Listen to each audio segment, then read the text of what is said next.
Good afternoon. Thank y'all for coming out. Thank y'all for being here. Appreciate it so much. My name's Miracle Austin. I'll be your moderator. And just a few housekeeping tips, rules, I guess. If you have your cell phone on, if you wouldn't mind, please place it on silence and give our wonderful authors your full attention. And we'll have Q&A at the end and also some giveaways, okay? And then don't forget the author signing right after this, if I'm not mistaken, right? Okay, all right. Okay, here we go. I'm gonna start off with Cheyanne. If you could tell us about yourself and also about your books. Okay, hi, I'm Cheyanne. I'm from Houston.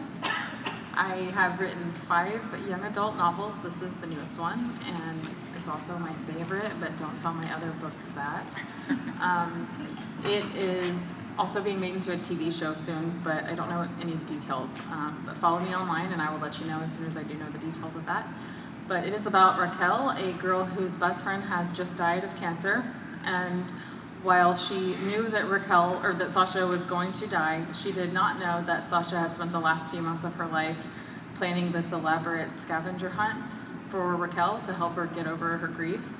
And so about a week after Sasha's funeral, Raquel gets a letter in the mail from Sasha telling her to go to the cemetery.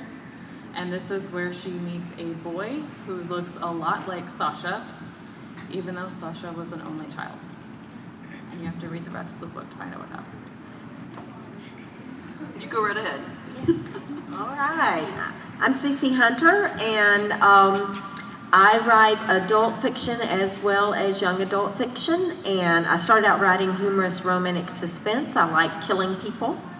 A lot of people ask me if I ever envision people when I kill them, and I tell them I have killed my ex-husband in every book I've ever killed anybody, okay?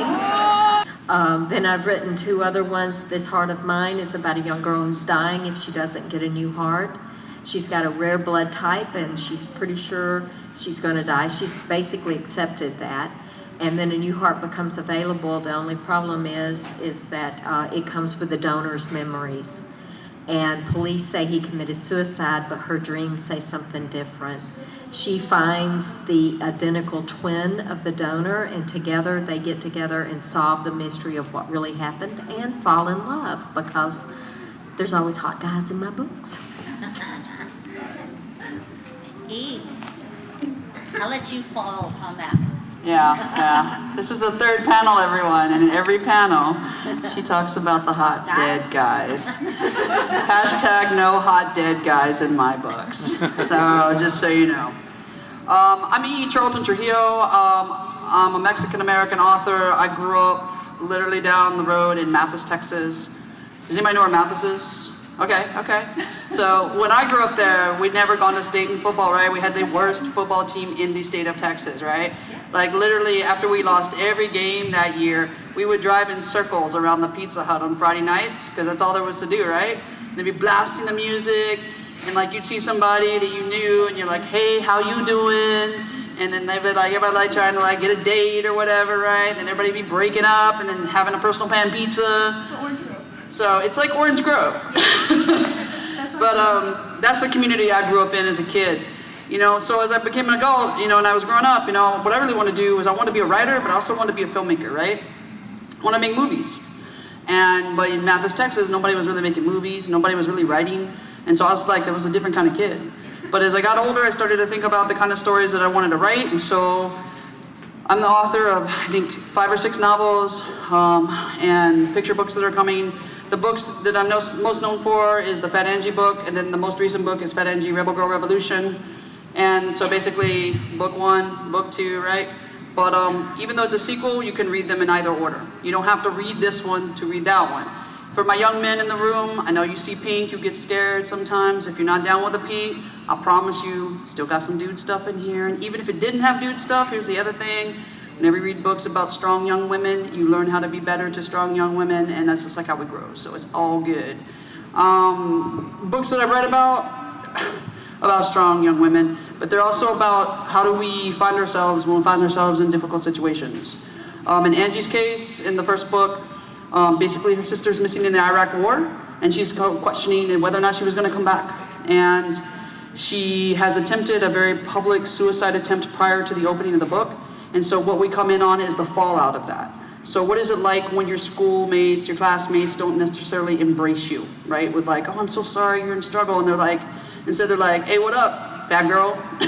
And they're really, you know, when I say it like that, the reason why I laugh is not because I think there's a problem with fatness. Like, I celebrate Fat Angie. I love her. Like, she is my homegirl.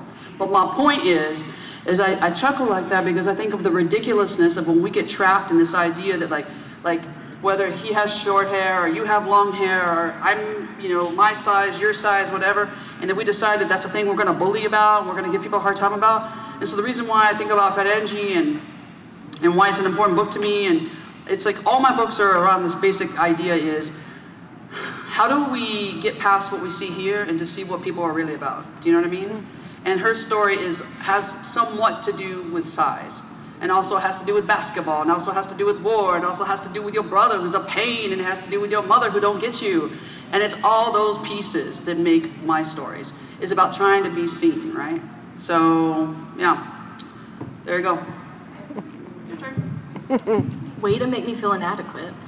You are so adequate. I'm Vicky. This is my second YA contemporary, We Are the Ghosts. My first is called How to Breathe Underwater. If you like love stories, they're love stories because I like to write love stories. I was born and raised in the Dallas area, so this is only my second time in Corpus in my whole life, and I actually kind of like it here. So I don't really have much else to say. Oh wait, no, that's not true. Now, why is it called We Are the Ghosts? It's weird. I like to call Are it. there ghosts in it? No. I like to call it We Are the Metaphorical Ghosts because there aren't any real ghosts. It's about a girl whose estranged brother, who she hasn't seen in a year, dies in a car accident, and she is given a map of a road trip that he took in his last year, and so she decides to take the road trip in hopes of kind of finding answers of where he's been since he abandoned her, basically. So, no ghosts, no real ghosts. Cece, how does it impact you personally to write about death? Oh, I think it impacts you in a way that, I mean, we've all lost someone. And if you haven't, you're very lucky. But if you've lost someone and you sit down and you write a story, it's like it's almost therapy. You feel connected to that thing that you're writing about. And a lot of times, I mean, realistically, I've never really killed someone. So I have to imagine, I have to remember what it was like to be really, really angry and borrow from some of those sentiments. But on losing someone, it is something that you really, really can write. I think we find ourselves, and when writing something about losing someone, I think we always go into that place where we have grieved and we hold that in our heart and we write about it. And sometimes we don't even realize it, sometimes we do. But I think writing about death touches that and all the people I've lost in my life.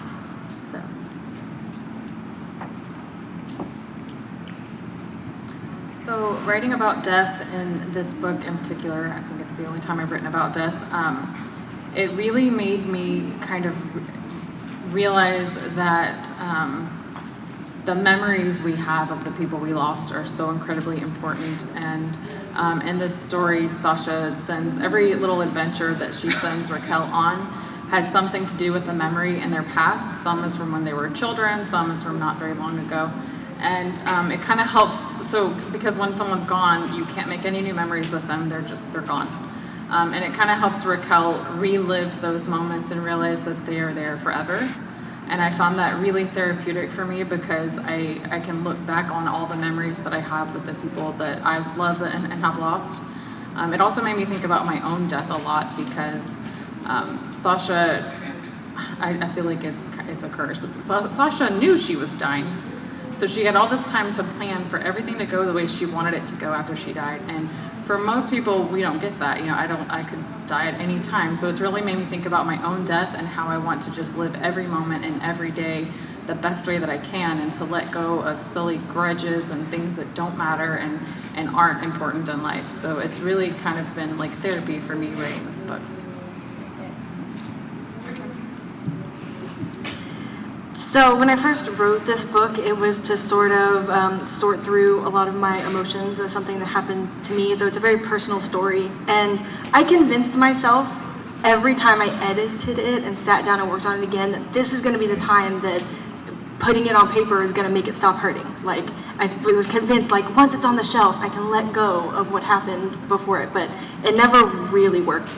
But what it did do was it made it sort of easier to talk about. Like, I never thought I would be sitting on like a stage speaking into a microphone about the stuff that happened that year. And so it didn't make it any less painful, but it made it easier to like discuss. I know what you're all thinking, like, man, this is heavy. This is the morbid panel. It's the death panel. No, for real. All of my books, there's loss. It's obviously something that I'm needing to work through as a human being to understand it better. You know, my best friend, her name was Amanda, and she was the bomb, like yo diggity, right? Like she was the best. And like, if you can imagine, like if you could cradle the sun for a moment, not like when it's like at that high Kelvin temperature that burns your skin off, but like just imagine if it was warm and cozy, like Christmas morning or Hanukkah morning or Kwanzaa morning, whatever your celebration is, okay? Just picture something really warm. That was Amanda. She was like this bright light, you know? And we were both Mexicana, but I mean, you know, we passed in the world as something else. So it was the running joke that we were kind of like Wexicans, like white-looking Mexican Americans. And so we were super tight, and I saw her, and we went and had Mexican food because that's what you do. And then we were leaving the street one day, and we were supposed to hang out on Cinco de Mayo, which is obviously a very fake Mexican holiday. And she, when I was leaving to go down the street, she turned and she hugged me. We were not huggers, like I'm not a huggy person, right? And so we hugged, and I was like, all right, I'll see you later. And she called out to me as I was walking down the street, and I couldn't hear her, you know, because all this traffic noise, right, you know? And then, so I was like, I was a smart, I said a smart comment. That's the proper English. And, you know, just waved it off. And then she died 2 days later, just like that. She was hit by a driver, and she flew out the windshield, and that was it. Like in that moment, everything, the hugs, the warmth, the sun, the light, the people that she touched was just gone. And like, I was like, what do I do with that? And people would say, oh, she's like in a better place, or oh, I'm sorry for your loss, and they say all these things because they don't know what to say, right? It's so hard. It doesn't matter if it's my friend Amanda, your cat, your fish, your dog, your whatever. Like loss is real, and people don't always know what to say. So some of the things I do when I write about loss is so that we can talk about the awkwardness, the uncomfortableness, the weirdness. But I also talk about it with humor, because you can't just like live in that darkness, you know what I mean? Like you have to find a way through, and sometimes we do that with humor. Do you know what I mean? We laugh, you know, we have to laugh sometimes. It's how we get levity, right? Right. I'm watching everybody out there right now just going, I have no idea what you just said. If I say the word taco, you clap. Taco. No, just one clap. Taco, taco, taco. She was walking down the street and she asked me if she could have a taco. He was walking down the street and he said, taco, taco. And he said, could I have a bag of chips? Taco, taco. Okay, you're still there. All right, go ahead. We're all here now. All right. Cheyanne, if you could teleport back to your 16-year-old self, okay, what is one thing you would tell yourself to help you as an author today? It's really easy. I would say start writing the books that you want to write that you think you can't write because you're young and don't know what you're doing. And don't put it off until your 20s. Start doing it now. That's what I'd also tell her a lot of other things that we will not say. Okay, I think I would tell myself to pay attention to what I was feeling. In high school, because I was dyslexic, I told you I didn't read, I wasn't the greatest student in the world either, and I would a lot of times go in my head. Remember those, I wrote at night, instead of reading, I would actually write books in my head. And I remember one teacher actually came to me and said to me, if you don't get your head out of the clouds, you're not going to amount to anything. And little did they know that by keeping my head in the clouds, that's what made me who I am today as a writer. But I think I would pay attention to everything that I was feeling. I think I would tell myself some things that would make life easier. Is remember that it gets better. High school is so hard. Being young is so hard. But when you get out of high school and you're on your own, you start going to college, there's not that peer pressure, there's not those cliques, there's none of that. It's all about you and the world, and they see you on your own terms. It's no longer you in comparison to 20 other people in your class. So it makes it cool. So remember that as you're going through it. It does get a lot better, people. So advice to my 16-year-old self would be,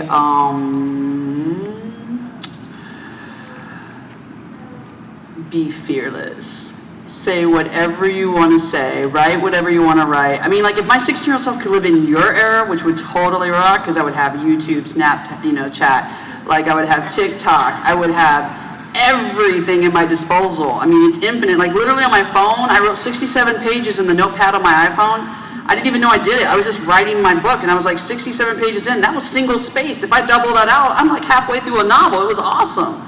Like that's the thing is, my 16-year-old self was so scared to just be who they were. Like just be and be heard. And I'm like, with y'all, I'm just like, seriously, pick up a pen, pick up a camera. Like if you want to paint, paint. Like that's what I would say to myself is like, be fearless. Like, and if someone makes fun of you, that's them. That's on them. Like I used to let people like bring me down, and I'd like try to hide my talent.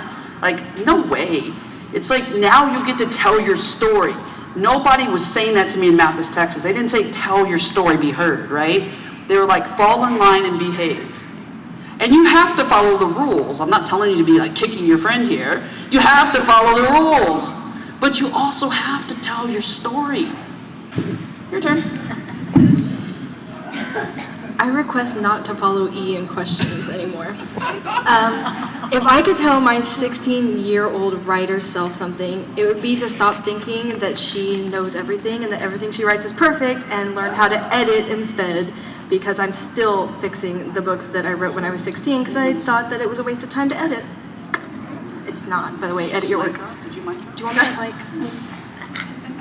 Okay, Vicky, what's your writing kryptonite? I'm sorry, say again? What is your writing My kryptonite? writing, I thought you said rotting No, kryptonite. I'm like, writing. I don't know what this is. Okay, writing kryptonite. Oh, I don't know. The one time I don't have an answer. My writing kryptonite? I don't know if it's not writing specific, I guess, but I tend to eat a lot of junk food when I write, and that's my kryptonite. I just will like I'll just start working, and if there's food in the area, I will just eat it and never stop, especially if it's chocolate. But yeah, but if there's not food around, it's fine. Then I'll lock myself in my office and not come out for like 10 hours. But if there is food, it will end up in my stomach. Okay. Cece. I think and this sounds weird, but for so many years I wrote 10 years before I ever published a book, okay? And I wrote for so long, and then after my first book, it was 13 more years before I sold my second book, okay?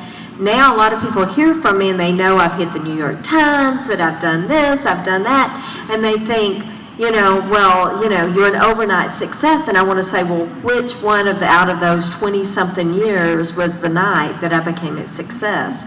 So sometimes what stops me from writing the kryptonite is the good news.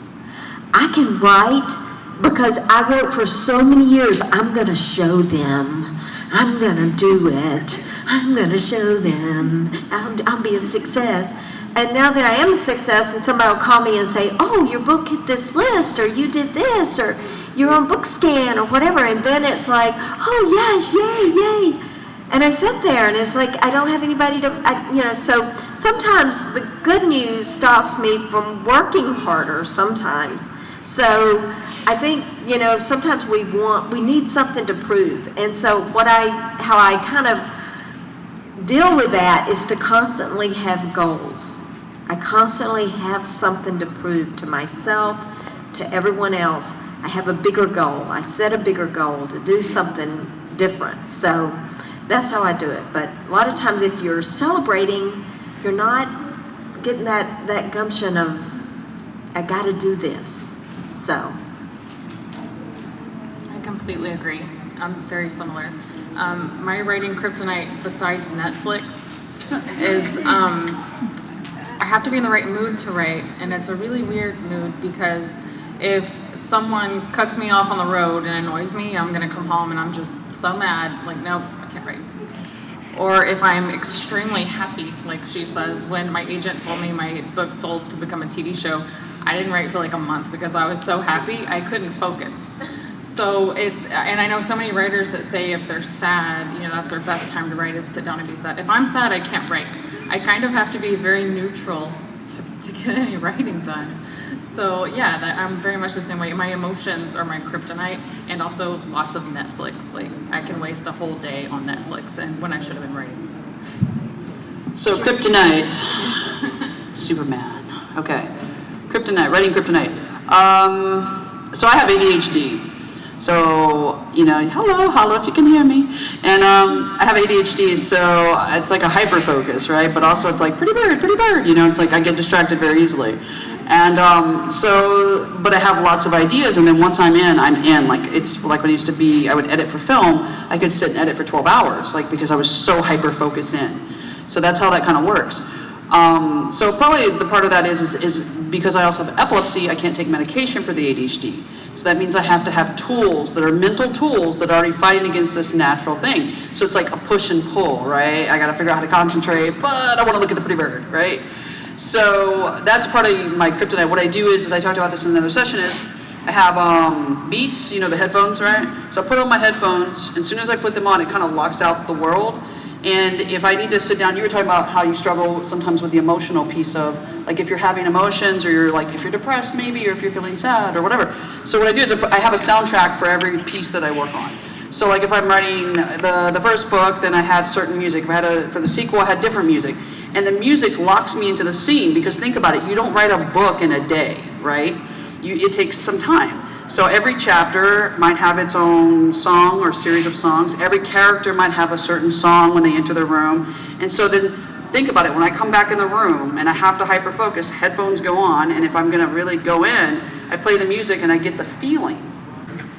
Okay, next one. Do you hide secrets in your books that only a few people will find? Oh yeah, Fat Angie, the whole book. Seriously, there's so much pop culture in there, and it's stuff from when you all were not even born, some of it. But like for real, so the best friend of Angie, his name's Jake, and he has a dog named Ryan. Does that do anything for any adult in the room? Yeah, so there's a movie called 16 Candles, and it's a John Hughes film. In the movie, it's Jake Ryan, but in the book, it's Jake and his dog Ryan. So people, they'll find all these little things, and this little Easter eggs is what we call them sometimes. And you know, same thing as you move into book 2, there's like little things, and there's like an homage to John Hughes, but questioning the fact that he didn't have diversity in his movies. And why wouldn't John Hughes have like a Mexican in The Breakfast Club, or an African American? And so, but also doing those things. But definitely, there's like, all my books are pretty full of those little moments of things that you could put together.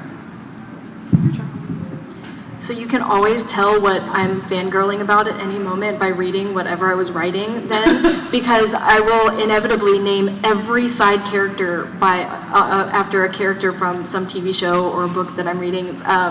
Like my next book after this one, I had just seen Endgame, and so like there was like a Tony and a Bruce and a Natasha, and like it's everywhere. And so yeah, that happens pretty regularly. And I also in this book I created a fake band, and I mention that band offhand in some way in every book I've written since, and so hopefully someone will notice that someday. I'm gonna notice. I got eyes. I hide, it's not really hidden, it's in there. I put the number 336 in every single book I write. It's a very special number to me, and it's in every book, you can find it, but nobody has pointed it out yet. So I also invented my own band called Zombie Radio. They are, in my head, they are the real life band Alkaline Trio, but they're my new fake band, and I put them in every single book that I write as well. I love that band title, by the way. That is I awesome. thought of it in like 2 seconds. Oh, the way to rub it in for those of us who had to work for it. That's just the first 2 words I thought. I think I've written so many of my adult books. A lot of times we sold one of our cars years ago, and it was a Saturn, and it was an old Saturn, an old green Saturn, and we sold it. And right after we sold it, we started getting calls from the police a lot, wanting to know, who we sold the car to, where, and we didn't know. I mean, we had sold it, we had given the person, but it was long enough that that person could have sold it to someone else. And it was like, well, it was involved in a hit and run, and it was this, and it was that, it was used in a robbery, and it was like, so now, and if I ever need just a car that just passes by that might be suspicious, it's a green Saturn. I don't know, it just goes in there. This is my last question, and I'm gonna open it up to the group. Vicky, what was your favorite book as a teen? Just one. Just one.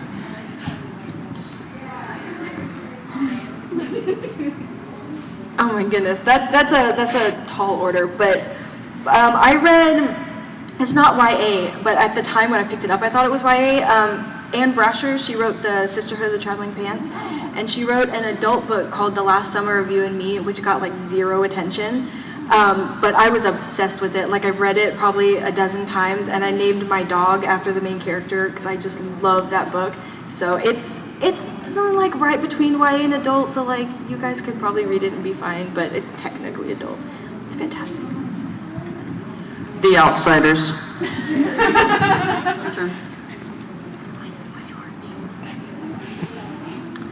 It might be a little cliche, but Harry Potter. My aunt actually bought the first book when it came out for my little sister, and it sat in her room unused because she didn't like to read, and I broke in her room and stole it one night and read it. And I am one of the generation that got to grow up with Harry Potter. So the first book came out when I was a teen, and the last one came out when I was an adult. So definitely Harry Potter. I think I told one class earlier, years ago, I read the first book I ever read, and like I said, I wasn't a reader, I was dyslexic, and actually I didn't start reading for pleasure until I was about 18. So I didn't read a lot of the young adult books, but I remember the one book I did completely read, the first book I ever read was Charlotte's Web. Very true. Okay, who has questions? So you had mentioned that when you write your books, you have to sort of move to begin and a place, right? Sure. So what does that mean? Depends on the book, right? So if you look at this book in particular, you can find some of the playlists actually within the chapters, but also all the chapter headings start with a song. So the idea that the song sets sort of the mood or the tone. But you have to make sure if the title, you're like, oh, that's a popular song, then the real puzzle for you then is to figure out if it's a popular song that's been done by different artists, which artist do you think it was if it's it, right? So it's like a puzzle that way. But it sort of depends. Like if I'm writing something like my first book, Prizefighter Mi Casa, well, everybody's brown in the book. Like there's like 2 Caucasian people and everybody else is brown because that's what I know growing up. And the music was, like Los Lobos, and it was a lot of like the Desperado soundtrack, and it was like, so it was a lot of music like the guitar and the mariachis, but it was also like some somber music or some intensity, because like in that book, you had a prize fighter who was like, he was like the Mexican Hulk, right? So like it had to have an intensity for him. And so that intensity, I mean, I'm not a Mexican Hulk, but I need to feel a bit of that, right? And so that's what the music would create. So it depends, like sometimes it's rock and roll, sometimes it's punk, sometimes it'll be a little classical depending on what it is, or soundtrack, like orchestration. So basically whatever the music is, it has to fit the tone of the characters or the mood. And it could easily be Drake, it could easily be Childish Gambino, it can be anyone. Like it's whatever puts that mood and spark and energy into your writing. And so I'm not afraid to, it's not like I'm listening to all music from like back in the day. Like it's about what fits the tone of the character. I do write Black characters, I do write Hispanic, I do write, Asian American, but I have to do it right. And to do it right, that's part of it, is having that feeling, and to do if it's not my character, like I'm not Black. So if I'm writing about Black people, I need to do it right. And that means I need to do my knowledge right, have it read, make sure that it's legit, I don't want to put up a trail out there that isn't legit, Don't want to put stereotypes. And then it's a step away from the music, but I just wanted to add that piece, So, but yeah, the soundtracks, it just all depends on the book. But yeah, and sometimes I put them on my website, so then you can find them there. There's another question. Someone, yes. Who's your favorite music artist, and does their music affect your writing? Ooh, snap. I talked about this earlier, Natasha Bedingfield. I love some of her words, some of the lyrics of hers, and I can listen to that. I'll turn it on and listen to it. I'm one though, it's really funny because she's talking about a playlist. I can't listen to song. I like music, but no song, no words, because if I hear words, I start thinking about those words, and I'm not thinking about the words I got to write. Now I want to reread that book with a heartbeat. My favorite artists are Alkaline Trio, the band, and Mac Miller. But I do not listen to any music when I write. I've tried it a lot, and every time I try listening to music, I just sing along with the music and I don't get any writing done. But I also don't like writing in complete silence. Here's my tried and true trick, you guys. I put The Office or Bob's Burgers on the television and just let it play in the background, and that's how I get all my writing done. It's like I've seen those shows so many times, Yeah. I don't get distracted. Yeah. It's like comfort sounds. Cool. My favorite band is Paramore, and they put out their fourth album when I was writing the first draft of this book, and this is a very angry book, and that album was a very angry album, and it felt like, oh my gosh, this band just gets me and gets what I'm struggling with right now. And so it was probably way angrier than it needed to be because I was listening to such an angry album, and my editor made me like bring it down a notch. But yeah, no, that definitely influenced this book. So like I'm a music fiend, right? Like I literally got out my phone after you asked, and I was like looking through, like wait. I love that you said Paramore. I love Childish Gambino. I love Drake. I looked up to see like La Santa Cecilia. I love a lot of Cuban music. I like music that moves, that rocks. But then at the same time, I like Joan Jett, like Bikini Kill, I like Green Day, I like old school punk. Like there's just like the whole gamut, and each of those, like I said before, it really fuels the particular kind of work I'm working on.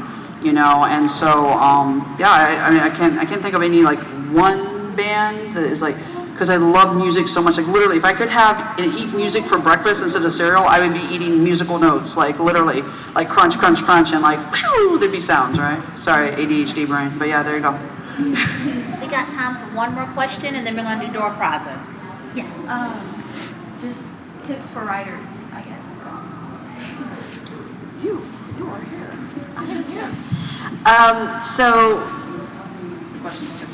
Yeah, no, I know what the question is. Oh, okay. I was like, I know what the question is. So I started writing like novels when I was 15, and from then until like today, anytime I tell someone that I write YA romance, they roll their eyes. It's just like a common reaction. It's a very offensive reaction.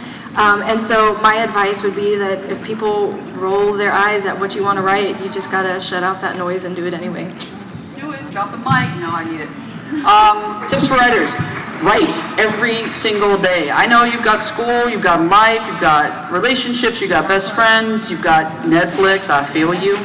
You've got YouTube, I feel you. But every single day, if it's just a sentence, if it's a paragraph, if it's a poem, if it's working towards a short story, write every single day and finish. That's the thing. Be a finisher. Have the goal of what you're going to finish to. And always know this, that whatever you write, like let's say you write a short piece, like a short fiction piece, or something like that, remember that the best work you're going to do is in revision. That means finish it, get it done, beginning to end, middle. It might be totally bizarre, but then when you go back, you will tighten it up and find readers who are not your parents or your best friends. Find readers who are willing to look at your work and tell you honestly what it is, as opposed to saying, oh, that's so good. I love what you did here, which is really code for, oh my God, what do I say, right? So just trust the process, but you have to do it. And it's not painful. If you love writing, and if you don't love writing, by the way, but you like to draw, find someone who likes to write, do a graphic novel. Hello, creativity, all right? Okay, one thing I'll tell you is conflict. In our lives, we don't like it. I don't, and nobody likes conflict, but in our novels, we love it. There has to be conflict in a book for it to really be good. Imagine you're sitting in the lunchroom at school, and you have these kids talking over here, and they're saying, I made an A on my test, and my parents are so happy they upped my allowance, and I'm going on a date Friday night, and he's going to bring me a red rose. Life is great. And you're going to be going, But on this side, you have this saying, did you hear what the librarian got caught doing? Did you see the police came by? Have you heard what happened to Tom? You know, you're going to be going, what?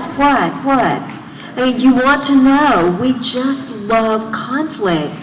So as writers, your job is to chase your characters and throw rocks at them. When they climb up trees, find bigger rocks. Whatever you're writing, every page, every scene, every chapter needs conflict.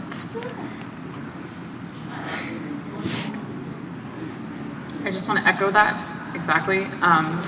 Years and years and years ago, someone told me, kind of in a joking way, that when you're writing a character and you need them to go from point A to point B, they don't just walk there, they fall down and break their leg along the way. So that's metaphorical, although I have broken a character's leg before. Don't make it easy on your characters, make it very hard, because that makes for a book that's worth reading. But also my advice is, it sounds a little silly to say never give up, but never give up, because it took me 10 years from when I said I'm going to be published to when I was published. And I really firmly believe, and this is a little sad, that if I could travel back in time and I told myself at the beginning of those 10 years, this is going to take you 10 years, I would have said, oh man, forget that. That is way too much time to spend. I'm going to quit. But I didn't know. Every year I said, this is going to be my year. And one time it actually was my year. So it made it all worth it. So never, ever, ever give up. And then a second piece of advice, if you want to write and you're not inspired, you don't know what to write, this is my favorite trick, y'all. This is a good tip. Get online and search movie trailers. Or if you have Hulu, Hulu has a whole section of movie trailers, and I hit play all.